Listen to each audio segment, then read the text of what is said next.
La petite robe noire est un parfum sans égérie, sans ambassadrice, sans une star planétaire pour la représenter ou l'incarner. Et pourtant, depuis 2013, elle reste le numéro 2 des ventes.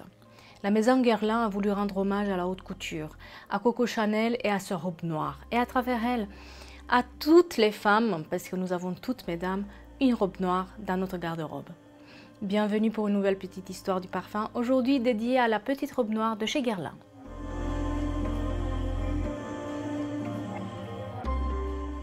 On n'est jamais trop ou pas assez habillé avec une petite robe noire, disait Karl Lagerfeld. La robe noire est née dans les années 1920.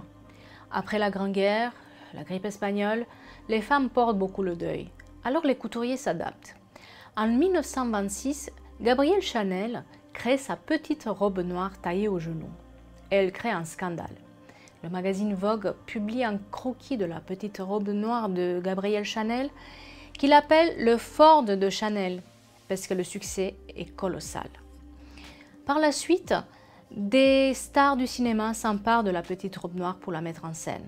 Lorraine Bacall, Marilyn Monroe, et puis dans les années 60, celle qui brille dans Breakfast at Tiffany's, Audrey Hepburn. Contrairement à ce que beaucoup d'amateurs de la petite robe noire de chez Guerlain pensent, le parfum n'est pas sorti en 2012, mais en 2009, dans une édition limitée uniquement dans les boutiques de chez Guerlain. C'est Thierry Vasseur, parfumeur chez Guerlain depuis 2009, et Sylviane Delacour qui s'emparent du parfum pour créer un nouveau modèle encore plus audacieux. En 2012, la petite robe noire arrive dans les grandes parfumeries. En note de tête, nous allons retrouver la pétillance du citron. À cela s'ajoutent en note de cœur les cerises noires, l'amande, les fruits rouges et les roses bulgares si chères à Thierry Vasseur. En note de fond, nous avons le patchouli, la fève de tonka, le thé noir.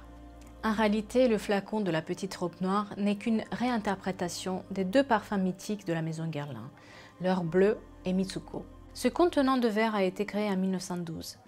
Il fut imaginé par Raymond Guerlain en collaboration avec Baccarat. Ce dernier présentait un cœur renversé et vidé, une véritable innovation dans le domaine de la verrerie.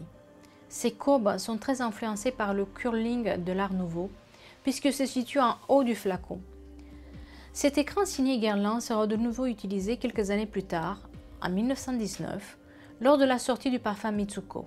Le remettre au goût du jour pour le parfum La Petite Robe Noire, c'était un clin d'œil à l'héritage de Guerlain.